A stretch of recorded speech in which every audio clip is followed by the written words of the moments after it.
gentlemen, it is my absolute honor and pleasure, privilege, all of it, to welcome you to the wedding of John Brink and Stephanie Ray. Let's give these kids a big hand. We made it here today. Everyone's on time. Everyone's appropriately dressed. It is truly a miracle of love. I want to start by thanking all of you for making the trip out here to Mexico to celebrate with John and Steph and with all of us. They're two of my favorite people, and I know I speak for all of you when I say that we couldn't be more excited for you, and we're so happy to be here. I want to thank Steph and John's parents, Bob Brink, Bob and Lori Ray. Everything you've done to make this day possible, and even more importantly, for raising two just outstanding people. You really did a bang-up job, and so we're grateful for that. Yep. And I want to extend a special welcome to Steph's grandparents, Jean and Vern. They are, yep, absolutely, applause is appropriate. Yeah. All I keep hearing is how awesome and how great Jean and Laverne are, and it's been such a pleasure meeting both of you, and glad we're all here today to celebrate. I want to also thank Nicole Brink and Suzanne for all the work that they've done behind the scenes to make today possible. And then, Nicole, Bob, and Sherry for putting on that lovely party last night. We all had a great time, so thanks for that. And then, lastly, a special welcome to Jason, who is now the second newest addition to the Ray family. And so, we're all here. And then to aunts, cousins, friends, neighbors, everybody, welcome. It's really, really great to have you here. I have to give a special shout out to my fiance, Diana Schulte. We just got engaged last month, so that's exciting. And honestly, I can't think of a better way to celebrate my engagement to the woman of my dreams by marrying two of my favorite people. So thank you guys for this opportunity. And last but not least, I think we all owe a big thank you to John and Steph for inviting us to share this amazing day with them and the whole week. I know that it's no secret that John and Steph have a little bit of procrastination streak in them, and so the fact that we're all here, it all came together beautifully. And I think we all know who was behind the bulk of the decision making that went into everything. And and a wedding is really a reflection of the two people getting married, and this has just been so much fun. I just can't say enough about how much fun that I've had and how much fun everybody's having in this weekend. You guys have just done a great job. We can't wait to celebrate with you tonight, to continue celebrating with you tomorrow, and celebrate with you for many, many years to come. So we're going to open the ceremony today with a reading by Steph's aunt, Vicki Hilton. So Vicki, if you want to come on up.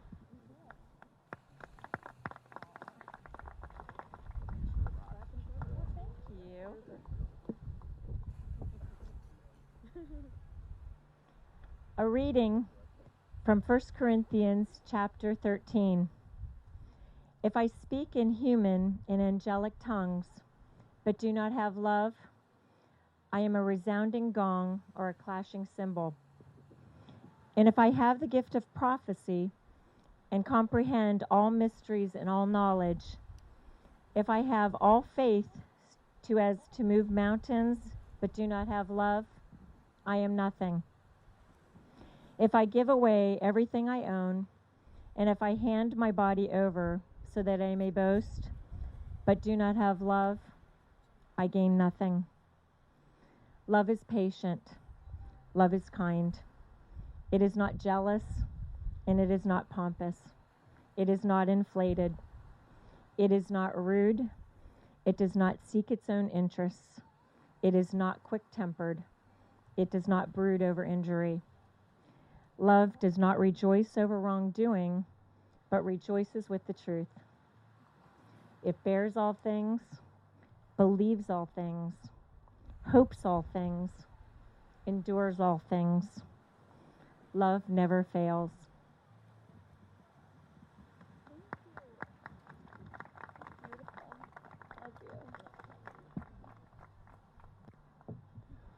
All right, so for those of you who haven't met me, my name's Curtis Schreiber, and for the next 7 to 8 hours, I'm going to take you all on a little journey. No, that's good. I'm kidding. It won't be nearly that long for all of our sakes. I got to say, I have been looking forward to this moment for at least the past 7 or 8 years. Pretty much ever since I first had the pleasure of meeting John's at that time girlfriend, Stephanie. They really, I think, they're two people I think that we all knew. Anybody who knew them when they first met and started dating, I think we all knew that this day was coming. And here we are 7 years later, and we're here. It's happening. I want to tell you guys the story of how John and Steph met, at least how I heard it told. And like all great legends, I'm sure there are many versions of it. But here's what I heard. So at the time, Steph had just recently finished college. She and John were both living in Naperville at the time. And they were out one night, and the point was to be in downtown Naperville, and I think John was with Alex, and they had the good idea to reach out to Janae Ewald and Lee Loosebrock, who are the younger sisters of Jesse and Mason. Of course, at the time, I think Lee and Janae, I think the word they used was a little weird that their older brother's friends are reaching out to them to hang out. They didn't use inappropriate or creepy, but but I guess if your best friends, younger sisters can't introduce you to your future wife, then what's the point of having friends, younger sisters? So, but in any event, I think they went to a bar. They were watching Mason's other brother, who's a kicker, play football. So the football game was on. I think they went home for a little bit. They came back to Naperville, and they ended up at a bar called Features. And I think pretty early on in the evening, John realized that he had eyes for Steph. And in a particularly mature, not at all high school approach, John went to Lee and Janae and said, "Hey, I kind of want to dance with Stephanie. Do you think Steph would dance with me?" I'm kind of surprised he didn't pass a note on a napkin, knowing John. But he asked, and Steph's response was, "Well, yeah, I guess he can dance with me, but he's got to make the first move. I'm certainly not just going to go up there and start dancing with him." And sure enough, they danced, and there may have even been some tasteful kissing later in the evening. And they started dating, and they went out on some dates, and I think it was within a month or 2 months that John completely broke down and gave away the ghost and confessed his love for Stephanie, and here we are 7 years later on a beach in Mexico, and they're getting married. So that's the love story in a nutshell.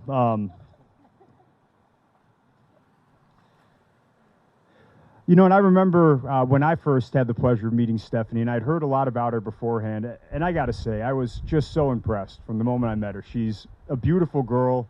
She is really, really, really funny. There's so many good things, wonderful things to say about Steph.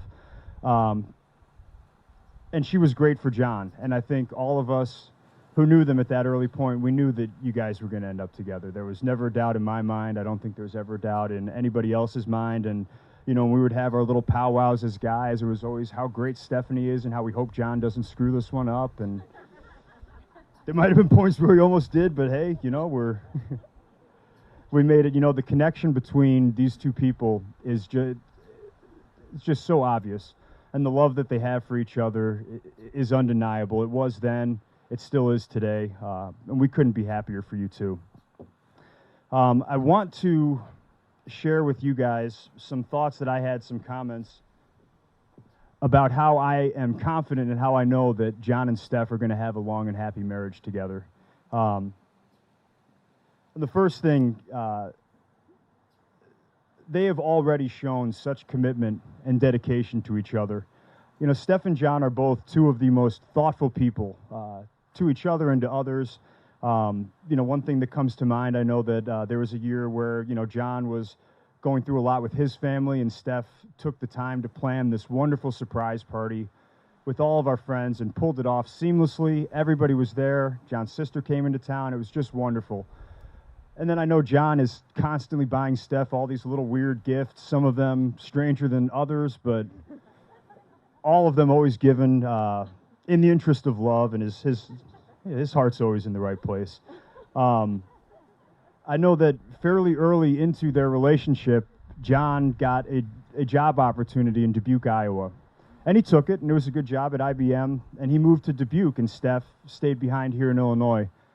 And for 3 or 4 years of their relationship, they made that drive, which, you know, when you factor in all the traffic and maybe making trips home to grab stuff, it's a 4-hour experience each way. But they made that trip every single weekend. And I know that when I would talk to John at the time, he would always say, you know, it's really hard. It's hard not seeing Steph during the week. But on the other hand, I feel like when I'm with her on the weekends, we're there. And we're really there with each other, and we don't take it for granted.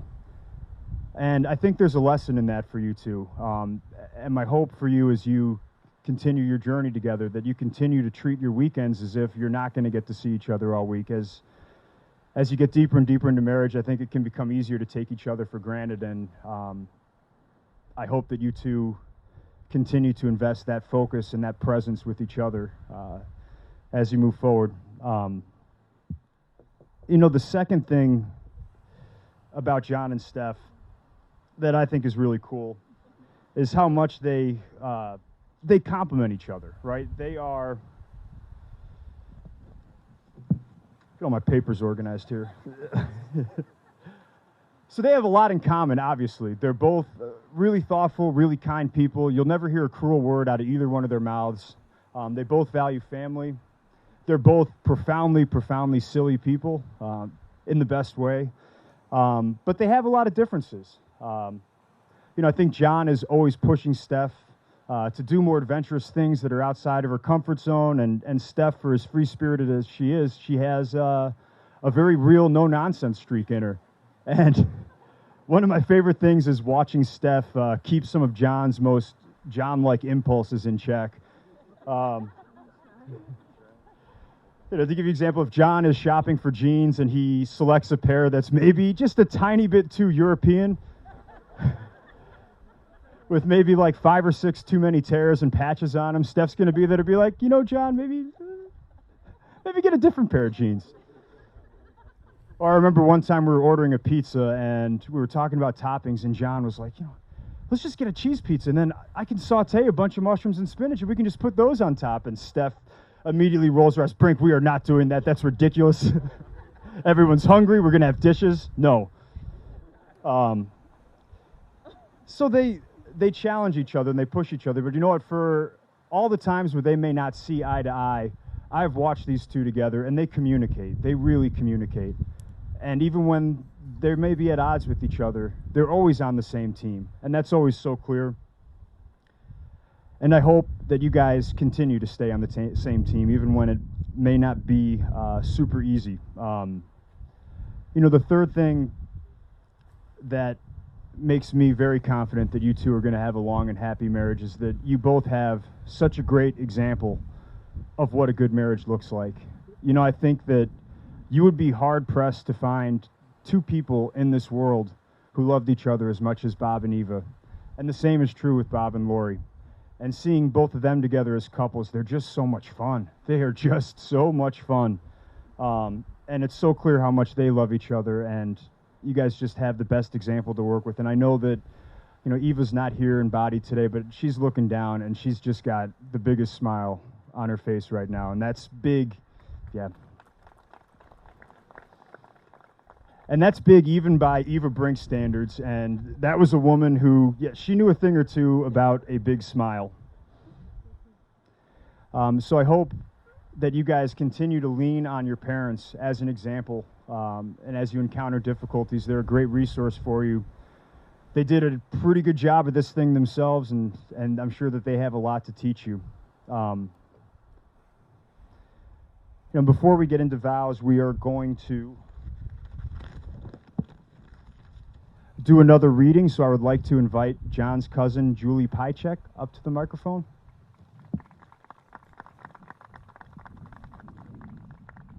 Thanks. So I don't have any papers today. I'm a little more of an ad-lib person.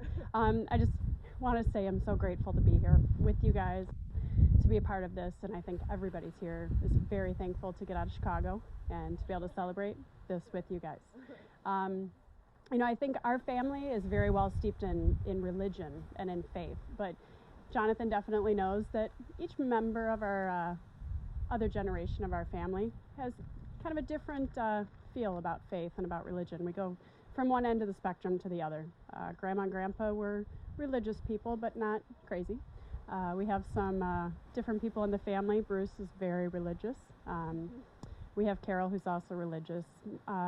We come from our Catholic religion, and religion for some people is a dirty word, but what I like to take from it is the faith.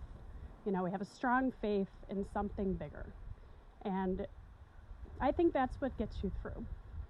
Sorry, you got me going about Eva. But Eva was definitely someone who had a very, very strong faith. She saw the beauty in life, and she definitely passed that on through our family and through you. And it's so strong, and it's so beautiful. We're seeing shooting stars out here. That's her little fireworks show for you. So just want you all to know that you can call yourselves friends, but you guys are family, every single person here. That's Jonathan and Steph's family. So as you guys grow your family, know that you can depend on every single person here. So with my love, I hope that's, yeah, congratulations.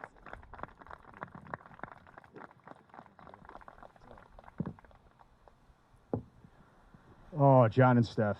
So in a moment, I'm gonna ask you to read the vows that you prepared for each other, and we're gonna exchange rings. But before we do that, I want to invite you both to take a little time out here.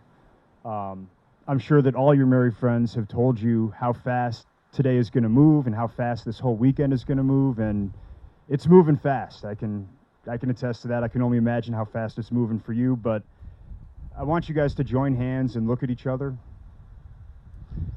And, you know, while we're doing this, I invite everybody here to say a quiet prayer for John and Steph. But I want you to take a second to look at each other and listen to the ocean and take a deep breath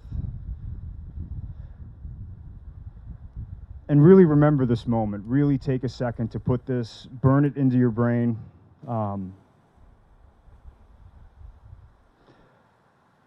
If you look out at all the people who are sitting here and standing up with you, you've got a pretty good team. And we're all part of this journey now with you. And we will be here to support you and to support your marriage and to remind you of the vows that you're about to make. And I know for myself, I can't wait to see the life that you two build together. We're all just so excited. Without any further ado, who's feeling brave? Who wants to go first? Yes.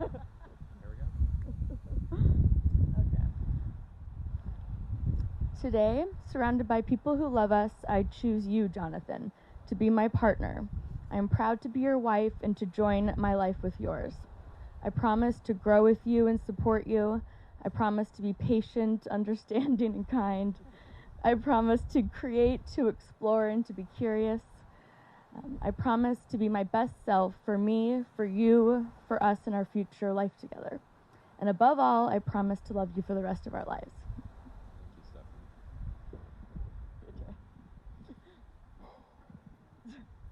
Stephanie, you have such strong convictions, and give me your hand first off. You have such strong convictions, and it warmed my heart. When I asked you on that first date, you said yes. And when I asked if we could go on this crazy journey and asked for your support with me driving all the way out to Dubuque, Iowa, and just hang in there with me a little bit longer, you said yes. When I asked you to marry me, you said yes.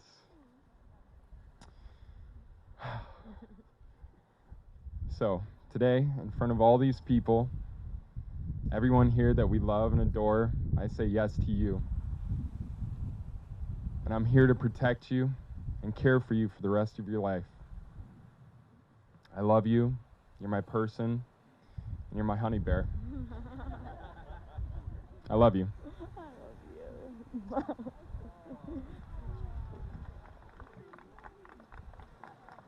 That was pretty good. Well done, both of you. Really well done. John and Steph are now going to exchange rings as a timeless symbol of their love and commitment to each other. Would you like a ring? I'm, You get the shiny one. You get the other shiny one. I'm glad to see that. I wasn't responsible for this part, so I was wondering if that was going to go seamlessly or not. Okay. John, if you could place the ring on Stephanie's left hand and repeat after me. Stephanie, as a sign of my love,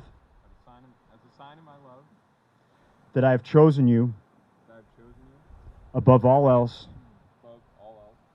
with this ring I thee wed. With this ring, I thee wed.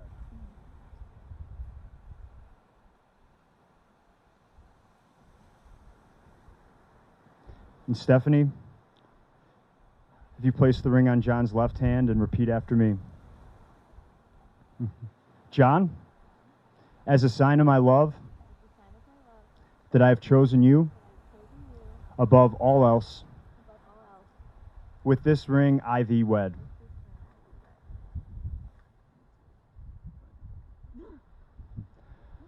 John and Steph, to make your relationship work will take love. Continue to date each other. Continue to laugh. Take time to show each other that your love and marriage grows stronger with time. It will take trust to know that in your hearts you truly want what's best for each other. Continue to trust. It will take dedication to stay open to one another and to learn and grow together. Remain dedicated. Remain loyal. Remember this moment. Remember the vows that you've made to one another. John, you are a lucky man. And Steph, you are a lucky woman. Live the rest of your lives accordingly. Well, and now by the power invested in me, I guess, by myself and John and maybe the Mexican government, I don't know, it's my pleasure to now pronounce you two husband and wife. John, you may kiss your bride.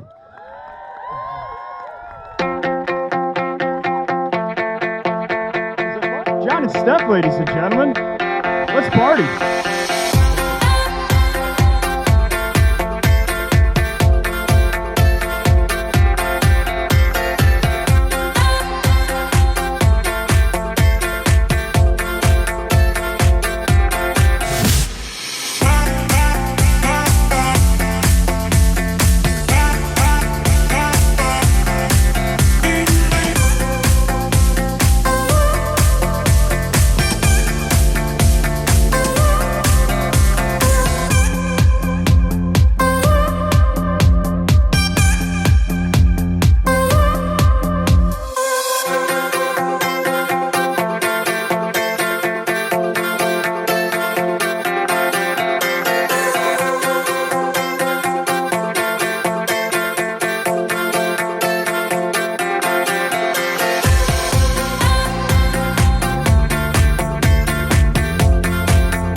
We're two bridesmaids and close friends of Stephanie Ray.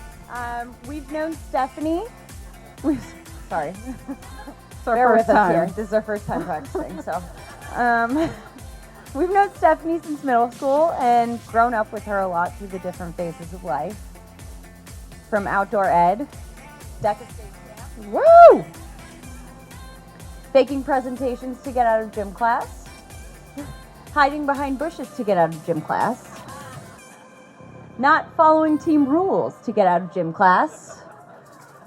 We've known you both separately and together, and as you guys all heard, Lee and I were present the night that you hit it off.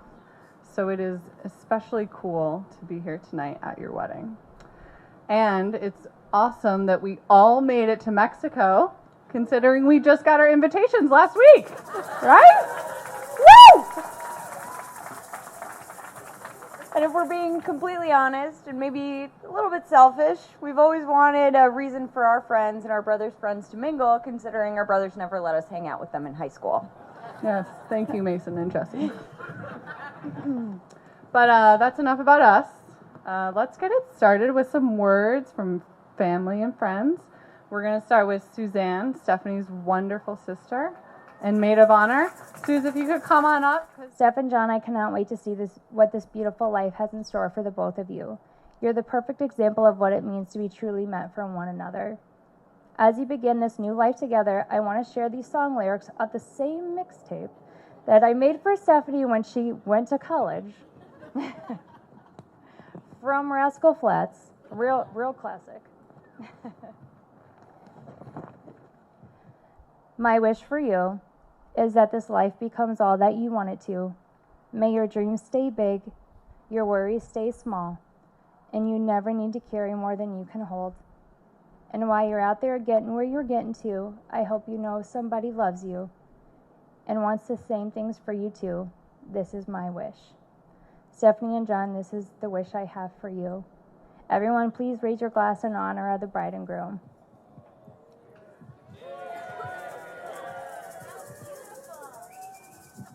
Hello, my name is Dr. A.V. Bach, and I'll be your best man for the evening. Dr. Pending, it's more of an honorary title that I gave myself than anything. So let me present the Ballad of John and Steph, a groomsman speech. Now, most groomsmen, when faced with the daunting task of doing the wedding speech, panic and hide and say their name is Gavin. I, on the other hand, was not worried. Not because I'm a writer, but because I've been preparing for this for so long. A long, long time. More than anything, I'm just happy to be able to put it to use and not shelve it with several other projects. As a great man and decent robot once said, some sauces taste good with some things. And you guys are the sauce that goes well with everything. And that sauce is certainly not mayo-based, and there is not a pickle in sight, John. There is not. Now, life has a way of throwing its inhabitants in disparate directions, down wildly unexpected paths. We move to different cities, states, countries. We start jobs, families, and careers that move us in exciting new directions while still making it a little bit hard to stay connected to the past. Which is why I think it's so incredible that we're still able to be as close as we are. This group of friends, this group of family, extended family. And the reason for that is you, John. You've always been the one to keep us together. You're the cornerstone, the rock, or a robot in charge. Yeah. So it's an absolute honor to be here, to be your best man and try to return even a tenth of the support you've shown myself and everyone else over the years. And I'm beyond honored for that. Thank you. Seriously, thank you. Let's give him a little round of applause.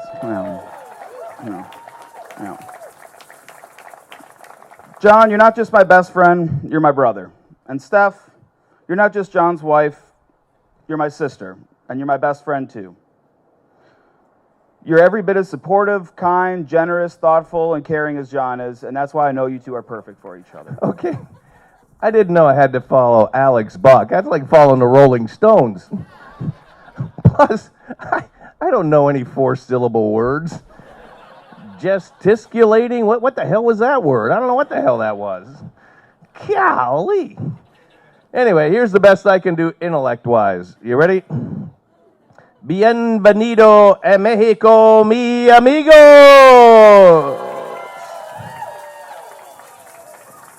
What I do know is this, and I am sure of, because I've watched them for 8 years now. They have an incredible chemistry, those two.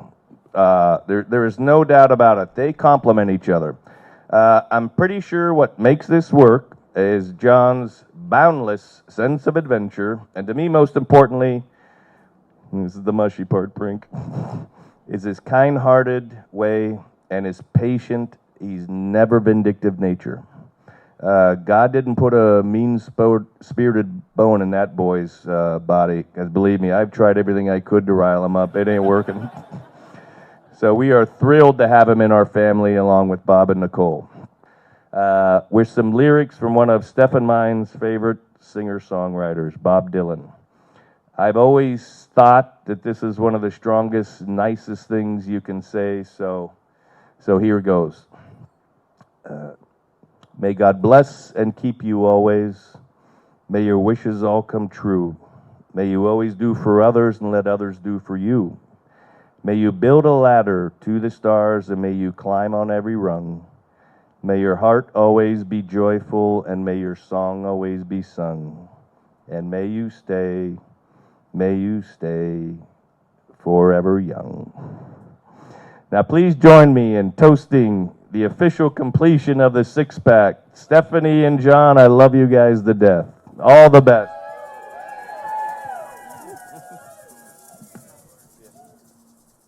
Well, so I'm in the unenviable position of following the last two speakers. So I think I'm probably going to keep it short and sweet and from the heart. As you can see, I don't have any papers with me. But I feel really lucky to be here where I am. I've known John since about second grade, I think. Lee's known Steph since middle school. So it's quite an honor for both of us to be here, helping out with all of this. And I was really touched to have the opportunity to be a part of it. I'd really like to thank Lori and Bob and Nicole and Sherry for putting this all together for us. This is an amazing place to come to. It's been great. Also, finally meeting Bob and Lori for the first time, which is crazy because I've known Steph for so long. And I could immediately tell that Steph is a perfect mix between the sweetness of Lori and the sarcasm of Bob. And I think that's, that says a lot about, I think, you guys, how genuine you are and how open and lovely of people you are. And I'm just so happy to have you guys together to be here celebrating this right now. I can't wait. You guys are now building your own household. I can't wait to come stay at it like I have the past couple times. One of your many air mattresses, which I think they actually have more air mattresses than they do square footage in their apartment, I think. So